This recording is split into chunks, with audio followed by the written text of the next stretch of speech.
Show யமாட்டோவோட flame Kaiser, கியோ இச்சியோட தண்டர் எம்பரர், அப்புறம் மக்காடோவோட நெப்டியூன் எல்லாம் ஜெயிச்சிருச்சு. இவங்கெல்லாம் இந்த விளையாட்டுல ஜெயிக்காம இருந்திருந்தாதான் எனக்கு பிடிக்காம போயிருக்கும். யாரையும் குறைவா எடை போடக்கூடாது. எல்லாருமே நமக்கு பெரிய அச்சுறுத்தல் தான்.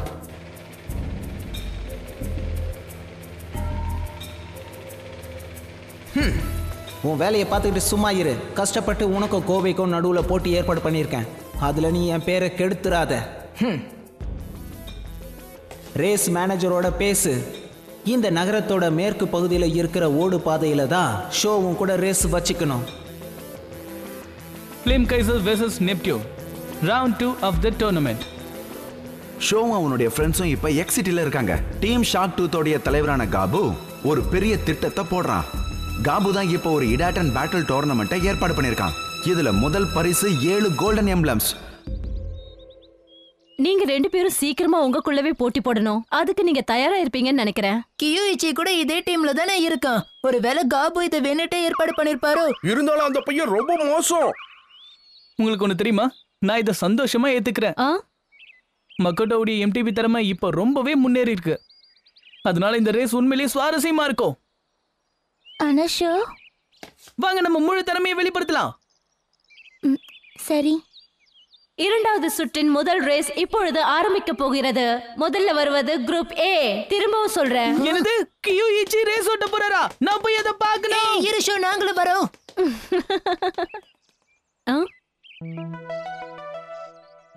உனக்கு என்ன ஆச்சு மக்களோ? நீ ஏதோ கவலைப்படுற மாதிரி தெரியுது. ஷோவோட மோதிரத்துக்கு உனக்கு விருப்பம் இல்லையா? நாங்களே ஒருத்தருக்கு ஒருத்தர் மோதிக்கிட்டோம்னா அப்புறம் காபுவோட வலையில நாங்க விழுந்துட மாட்டோமா? நீ சொல்றதும் உண்மைதான். இந்த டோர்னமெண்ட்ல ஜெயிக்கிறவங்க தோத்து போறவங்களோட எம்ப்ளம்ஸை எடுத்துட்டு போயிடுவாங்க இல்லையா? உங்க கையில இருக்கிற அந்த 3 கோல்டன் எம்ப்ளம்காக தான் காபு இந்த வேலையை செய்யறான். அதுல ஷோவோட பிளாட்டினம் எம்ப்ளமும் ஒண்ணு.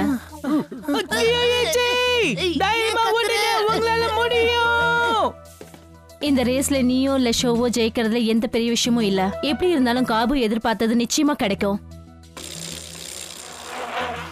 எப்படி ஓட்டுறாரு பாரு.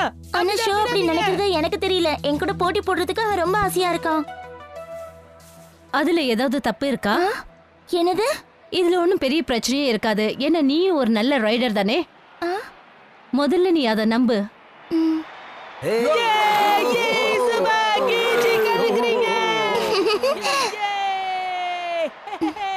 நிச்சயமா நான் நல்லா ஓட்டுவேன் யூகி. நீங்க அதை நம்பலாம். ஆனா முடிவு எப்படி இருக்கும்னு எனக்கே தெரியல. இது ஒரு நல்ல மாற்றம் மக்கோடோ. அண்ணா உனக்கு வாழ்த்துக்கள் அண்ணா. வாழ்த்துக்கள் சொல்றதை நிறுத்திட்டு முதல்ல உன்னை பத்தி யோசி. இந்த மாதிரியே நீ பேசிக்கிட்டு இருந்தா உன்னால போட்டியில நிச்சயமா ஜெயிக்க முடியாது. என்ன ஆச்சரியமா இருக்கு, இந்த கியோயிச்சி எங்க போனாருன்னே தெரியலையே.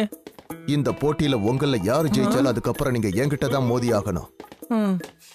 என்ன ஆனாலும் சரி, நான் எந்த பக்கமும் சாய மாட்டேன். அது மட்டும் நிச்சயம்.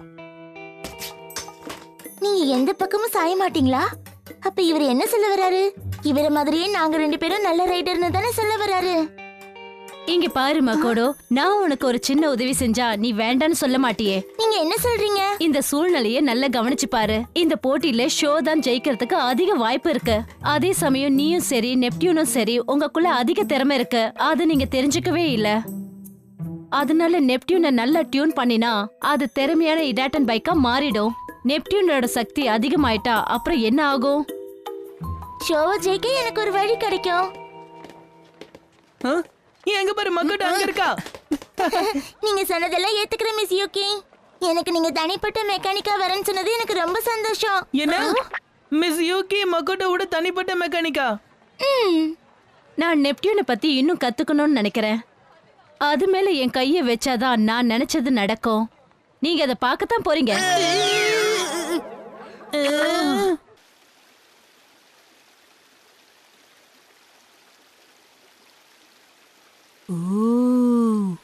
இந்த ட்ராக்லயே நம்ம ரேஸ் ஓட்ட போறோம். இந்த இடம் என்னப்பா சுத்தி ஒரே தண்ணியா இருக்கு.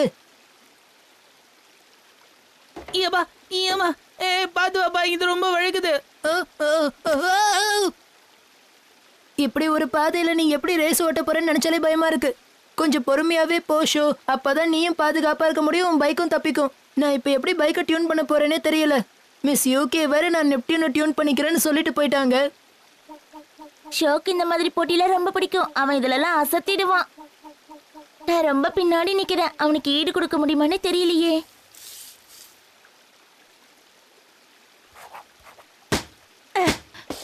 அவ்வளவு உயரத்துக்கு என்னால ஜம்ப் பண்ண முடியும்னு சொல்றீங்களா? ஆமா, இது ஒண்ணும் பெரிய கஷ்டம் கிடையாது. இது திறந்த வழியா இருக்கிறதுனால அது கொஞ்சம் உயரமா தெரியுது. ஓ, அப்படி சொல்றீங்களா? நீ எதுக்கும் பயப்படாத, இதெல்லாம் ஒரு உயரமே கிடையாது. ம்,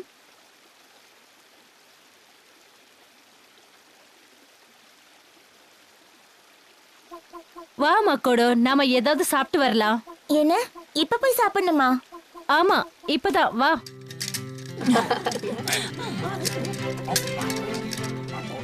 வாவ், இதெல்லாம் பார்க்கிறதுக்கு நல்லா இருக்கு. நான் 2 எடுத்துக்கிறேன். உங்களுக்கு ரொம்ப தேங்க்ஸ். இந்தா, இது உனக்காக தான் வாங்கினேன். அப்படியா? Thanks thanks.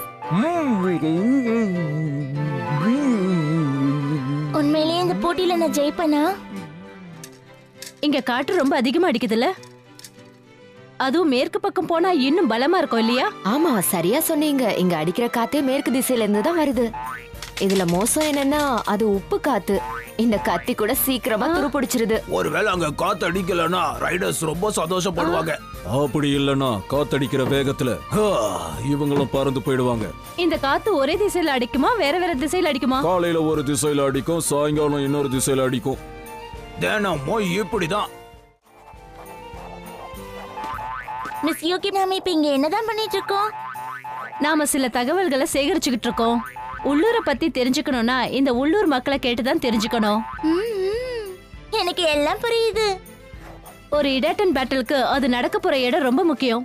ட்ராக்கோட டைப், உள்ளூர் வானிலை, இத பத்தியெல்லாம் நம்ம நல்லா தெரிஞ்சு வச்சுக்கணும். ரேஸோட ரிசர்ச்சுக்கு இதெல்லாம் ரொம்ப தேவை. இது எல்லாத்தையும் நம்ம தெரிஞ்சு வச்சுக்கிட்டாதான் நமக்கு பின்னாடி ரொம்ப யூஸ்ஃபுல்லா இருக்கும். நான் எல்லாத்தையும் எழுதிட்டேன்.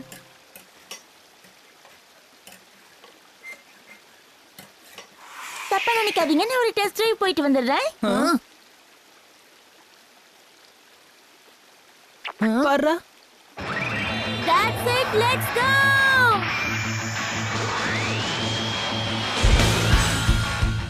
Ready? Go.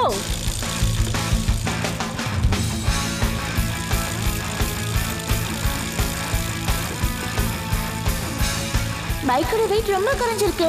அவங்க இந்த நெப்டியூனுக்கு சின்ன அட்ஜஸ்ட்மெண்ட் தான் பண்ணாங்க. ஆனா நான் சொல்றதெல்லாம் இப்ப இது ஒழுங்கா கேக்குது. வா, என்னப்பா இவங்க டைம்லாம் செக் பண்றாங்க? வர வர ரொம்ப ஹார்டா பிராக்டிஸ் பண்றாங்க. அப்படின்னா நானும் ஒரு டெஸ்ட் டிரைவ் போயிட்டு வரேன். அப்படியா? போய் ரெடி ஆயிட்டு வா. மாக்கோட முடிச்சதுக்கு அப்புறமா நீ போகலாம். அவ முடிச்சிட்டா. ஆரம்பிக்கலாமா? தயாரா இருக்கியா? Ready go. மிஸ் யூகி மக்கோட்டோவுக்கு உதவுறதால எந்த பிரச்சனையும் இல்ல. எப்படி இருந்தாலும் நான் தானே ஜெயிக்க போறேன். என்ன இவனோட டைமிங் இப்படி இருக்கு? இல்ல இல்ல, இது தப்பான டைம் காட்டுது. 7 நிமிஷம் 49 செகண்ட்ல ஷோ முடிச்சிருக்கா. மக்கோட 4 நிமிஷம் முன்னாடியே போட்டியே முடிச்சிருக்கா. அப்படின்னா ஃப்ளேம் கைசர் நெப்டியூனை விட ஸ்லோவாயிடுச்சுன்னு சொல்ல வரீங்களா? மிஸ் யூகி உண்மையிலேயே சிறந்த மெக்கானிக். அதனால தான் நெப்டியூனை சிறப்பா டியூன் பண்ணிருக்காங்க. இல்ல, என்னால இன்னும் கூட நல்லா செய்ய முடியும். இதுவரைக்கும் நான் கொஞ்சம் தான் செஞ்சிருக்கேன். இன்னும் நிறைய வரப்போகுது. அதுவும் இந்த மாதிரி. இந்த விசேஷமான பகுதியை நான் இனிமே தான் சேர்க்க போறேன். இது நான் பொறுத்திட்டேன்னா நெப்டியூனோட சக்தியை இன்னும் அதிகப்படுத்தும். நாளைக்கு ஒரு பெரிய வித்தியாசத்தை உண்டு பண்ணும். என்ன, நெப்டியூனுக்காக வித்தியாசமான பகுதியை வச்சிருக்கீங்களா? ரொம்ப தேங்க்ஸ். அது மட்டும் இல்ல, நாளைக்கு நீ ஜெயிக்கணும்னா இன்னும் கஷ்டப்பட்டு நீ உழைக்கணும். அவங்க பண்றது கொஞ்சம் கூட சரியில்லை.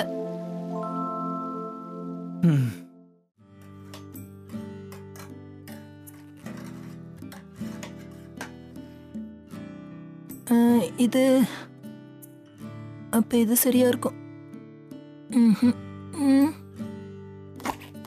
ஓ, எனக்கு ஒண்ணும் புரிய மாட்டேங்குது. ஃப்ளேம் கைசரை எப்படி டியூன் பண்றதுன்னு எனக்கு மறந்து போச்சு. மிஸ் யூகி நெப்டியூனை சூப்பரா டியூன் பண்ணி வைக்க போறாங்க. அந்த விஷயத்துல நான் சூப்பரா சொதப்ப போறேன். அத பத்தி நீ ஏன் கவலைப்படுற? எது நடந்தாலும் நீ தான் என்னுடைய மெக்கானிக். என்னால முடியுங்கிறியா? உன் மேல எனக்கு நம்பிக்கை இருக்கு கக்கேரோ. ஞாபகம் இருக்குல்ல, நம்ம 2 பேரும் சேர்ந்து எத்தனை போட்டியில ஜெயிச்சிருக்கோம். சில போட்டிகள்ல நான் ஜெயிச்சது ரொம்ப பெரிய விஷயம். நீ இல்லனா அது கண்டிப்பா நடந்திருக்காது. அதனாலதான் சொல்றேன். ரொம்ப தேங்க்ஸ் ஷோ. ஒரு நிமிஷத்துல நம்ம தோத்துருவோம்னு பயந்துட்டேன். நிச்சயமா நான் நெப்டியூன் மாதிரியும் ஃப்ளேம் கைசரையும் ரெடி பண்ணி தரேன். எப்படிதான் இருக்கணும் கக்கேரோ. இத பாக்கும்போது ரொம்ப ஆச்சரியமா இருக்கு மிஸ் யூகி. என்னோட நெப்டியூன் இப்ப ரொம்ப வித்தியாசமா மாறிடுச்சு. நான் விசேஷமா எதுவும் செய்யல. உன் உடம்புக்கு ஏத்த மாதிரி இந்த நெப்டியூனை நான் டியூன் பண்ணிருக்கேன், அவ்வளவுதான். இதுல பெரிய அட்ஜஸ்ட்மெண்ட் செய்யலனா கூட ஒரு சின்ன மாற்றம் கூட ஒரு பெரிய வித்தியாசத்தை காட்டும். ஓ, இத பாரு, நான் ட்ராக்க பத்தி சேகரிச்ச தகவல்களை இதுல எழுதி வச்சிருக்கேன். ஓ, இதுல நிறைய விஷயங்கள் இருக்கே. முதல்ல அத படி. ட்ராக்க பத்தி எல்லா விஷயத்தையும் தெரிஞ்சுக்கோ. நாளைக்கு காலையிலக்குள்ள நான் இந்த நெப்டியூனை நல்லா டியூன் பண்ணி வச்சிடுறேன். விசேஷமா ஒண்ணு பருத்தப்பறன்னு சொன்னீங்களே, அது? ஓ ஆமா, நான் அதையும் வச்சிடுறேன். எனக்கு இப்பவே அது பார்க்கணும் போல இருக்கு. இங்க கூடி இருக்கும் கூட்டமே, உங்களை இடாட்டன் பேட்டில் டோர்னமெண்ட்டுக்கு வரவேற்கிறோம். குரூப் A 2வது சுற்றுல முதல் ரேஸ் இப்ப ஆரம்பிக்க போகுது. யாருன்னு பார்க்கலாமா? இதுல கலந்துக்க போறது 2 இடாட்டன் பைக்ஸ். ப்ளூ டீம்ல இருக்கிறது பாக்க அப்பாவி மாதிரி தெரிஞ்சாலும் MTB ரேஸ்னு வந்துட்டா இவ ஒரு பெண் புலியாவே மாறிடுவா. இடாட்டன் பைக் நெப்டியூன்ல வருது மகடோ ஷீடோ. ரெட் டீம்ல வரப்போவது ஒரு முக்கியமான ஆளு, ஃப்ளேம் கைசரான இடாட்டன் பைக்குக்கு சொந்தக்காரர். இவர் விளையாட்டு பையன் இல்ல, இவர்தான் ஷோ எமாட்டோ. மிகப்பெரிய திறமசாலிகளான 2 பேர் இப்போது மோத போகிறார்கள். அது மட்டும் இல்ல, இவங்க 2 பேரும் உயிர் நண்பர்கள். ஷோ அங்க பாரு, கியோயிச்சி தன்னுடைய தங்கச்சியை நினைச்சு இப்பவே கவலைப்பட ஆரம்பிச்சிட்டாரு. ஏன் இப்படி தள்ளி நிக்கிறீங்க? உங்க தங்கச்சியோட போட்டியை கொஞ்சம் கிட்ட போய் தான் பாருங்களேன். என்ன விட்டு போயிடு. என்னாச்சு? ஒருவேளை நான் ஏதாவது தப்பா சொல்லிட்டேனா? பிடிக்காது. என்ன விட்டு நீ போயிடு.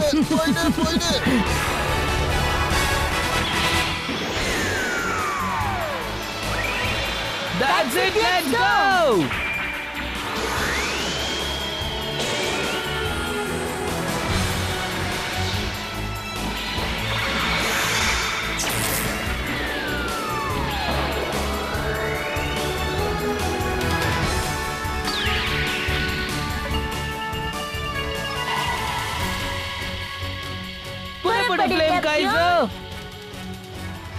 என் இதயத்துல இருக்கிற ஆர்வத்தை போலவே நீ இப்ப நெருப்பு ஜுவாலையை கக்கணும். இடாட்டன் கோ!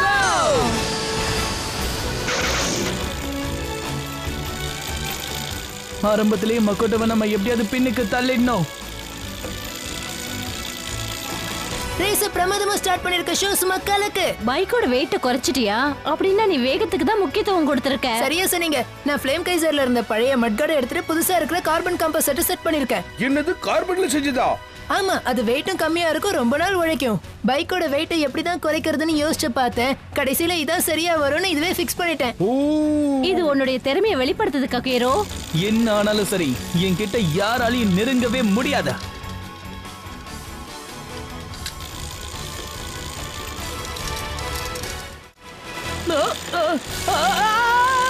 திடீர்னு எனக்கு என்னாச்சு? என்னால கண்ட்ரோலே பண்ண முடியல.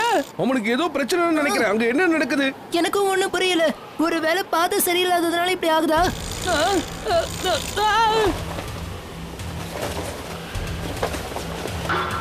காத்து வேற பலமா அடிக்குது. இவ்வளவு வேகமா காத்தடிச்சதுனா இந்த ரேஸ்ல நிச்சயம் அவனால பைக் ஓட்டவே முடியாது. அது மட்டும் இங்க பிரச்சனை இல்லப்பா. தரையில முளைச்சிருக்கிற புல்லு கூட ஏதோ பிரச்சனை கொடுக்குது. மிஸ் யூகி எதிர்பார்த்த மாதிரி காலையிலேயே இங்க பலமா காத்தடிக்குது. இங்க இருக்கிற தரையில வேற அதிகமா புல் முளைச்சிருக்கு. அதனால அவனை முன்னால விட்டு அவன் வழியில நான் பின்னால போறேன். ஆச்சரியமா இருக்கு, இவ்வளவு சீக்கிரமா இவன் வந்துட்டா. என்ன காத்து திடீர்னு நின்னுடுச்சு. இப்ப நம்ம வேலையை காட்ட வேண்டியதுதான்.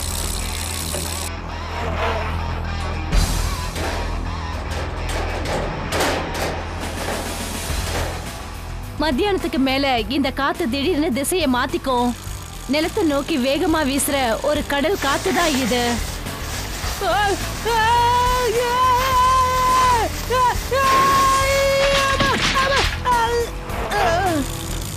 இனிமே நான் மட்டும்தான் முன்னால போகணும். பன்னி ஹாப்! என்ன ஒரு அற்புதமான ஜம்ப்! பிரமாதம். இன்னைக்கு ரேஸ்ல ஜெயிக்க போறதுனோ நெப்டியூன் தான். என்ன ஆனாலும் நான் விட்டு கொடுக்க மாட்டேன்.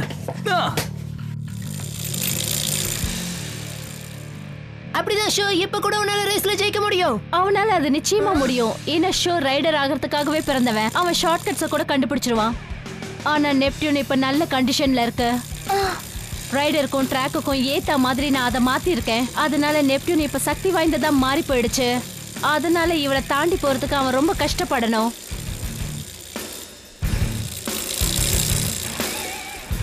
இப்ப காத்து அதிகமா அடிக்கும்னு நினைக்கிறேன். என்னதான் காத்து அதிகமா அடிச்சு ஃப்ளேம் கைசர் தூக்குனாலும் கண்டிப்பா போன தடவை நடந்த மாதிரி நடக்க விட மாட்டேன். இதான் விஷயமா?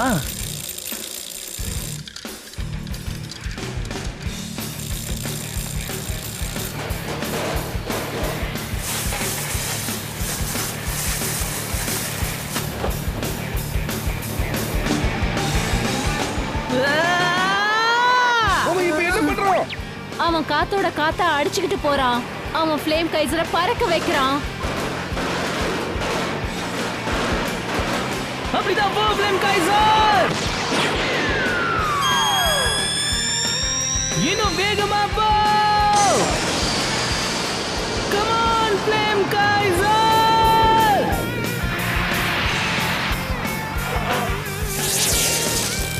நான் கொஞ்சம் லேட்டா தான் வந்திருக்கேன். உன்னால என்ன பிடிக்க முடியாது. மிஸ் யூகி பொறுத்தன விசேஷ பகுதி இதுல இருக்கு. உன்னால என்ன ஜெயிக்க முடியாது. நம்ம இதுல தோக்க கூடாது. கக்கரே ராத்திரி ஃபுல்லா முழிச்சிருந்து ஃப்ளேம் கைசரை ரெடி பண்ணிருக்கான். நாம அவனுக்கு பெருமை சேர்த்து ஆகணும்.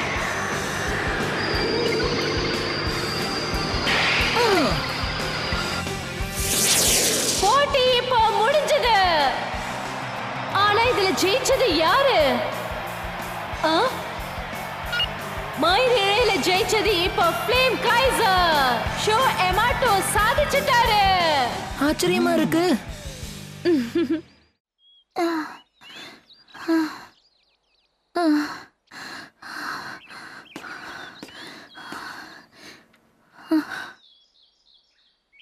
ஹே மக்கோட்டோ, நீ ஜெயிச்சதுல நான் ரொம்ப சந்தோஷப்படுறேன்.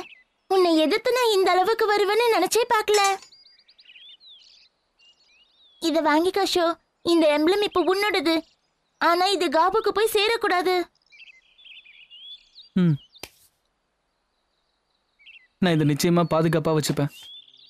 நீ என்னை தாண்டி போனதுதான் பெரிய ஆச்சரியம். யாரு நானா? நீ தான் ஆச்சரியப்படுத்தின. எனக்கு தெரிஞ்ச வரைக்கும் நீ தான் ரேஸ்ல முன்னாடி போயிட்டு இருந்த.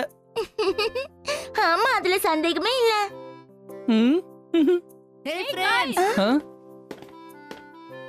நீங்க ரெண்டு பேருமே ரொம்ப நல்லா பண்ணீங்க. இந்த ரேஸ் பார்க்கிறதுக்கு ரொம்ப நல்லா இருந்தது. உங்களுக்கு தான் நன்றி சொல்லணும் மிஸ் யூகி. நீங்க இல்லைன்னா என்னால ஓட்டி இருக்கவே முடியாது. அப்படியெல்லாம் இல்ல மக்கோடோ. உன்னோட அருமையான திறமைனாலதான் இந்த அளவுக்கு நீ ஓட்டின.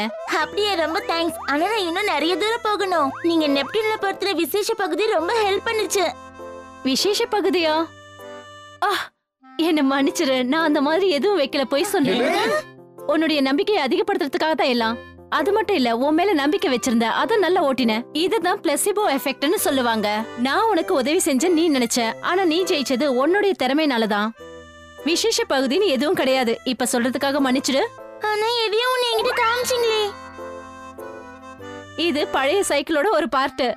ஏதோ ஒரு வகையில நான் உனக்கு உதவி செஞ்சிருக்கேன். அப்படித்தானே? ஆமா, நல்லாவே செஞ்சீங்க. நல்ல விஷயம் தான். கடைசியில மிஸ் யூகி நம்ம எல்லாரையும் முட்டாளாக்கிட்டாங்க.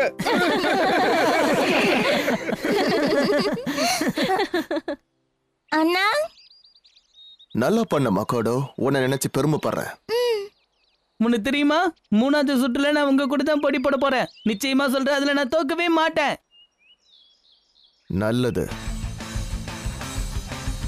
மக்கோட்டோ கூட போட்டியிட்டதுல சில வினாடிகள்ல ஷோ ஜெயிச்சிட்டான். இதை யாருமே எதிர்பார்க்கல. இப்போ அடுத்த சுற்றுல தண்டர் எம்பரரை வச்சிருக்கிற கியூச்சி கூட மோத போறான். அந்த ரேஸ்ல யார் ஜெயிக்க போறாங்க? இடாட்டன் டூர்னமெண்ட் தொடர்ந்து நடக்க போகுது, நீங்களும் தொடர்ந்து பாருங்க.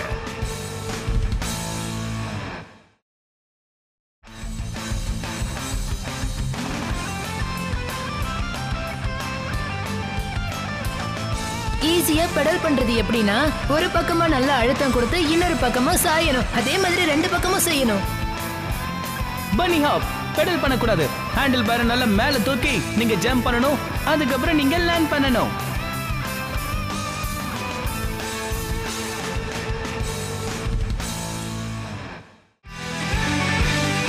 பரவாயில்ல ஷோ, நான் எதிர்பார்த்ததை விட நல்லாவே பண்ணேன். ஆனா இன்னும் இந்த டோர்னமெண்ட்ல நிறைய ரேசர்ஸ் இருக்காங்க. அதுல ஒருத்தர் லேன் வல்ஃப், அப்புறம் ஆர்த்தனுங்கிற பெயிண்டர், அப்புறம் நாஸ்ட்ரடாமஸ் சயாக்கா. என்னையும் சேர்த்து தான் சொல்றேன். நான் டைகா சமஜிமா, டீம் ஷார்க் 2 செகண்ட் கமாண்டர் நான் தான். குரூப் பில நம்மள ஒருத்தர் தான் ஜெயிக்க போறோம். இடாட்டன் ஜம்பில் அடுத்து வருவது ஹேமர் ஹெட், அதாவது 6வது இடாட்டன் பைக். தொடர்ந்து பார்த்து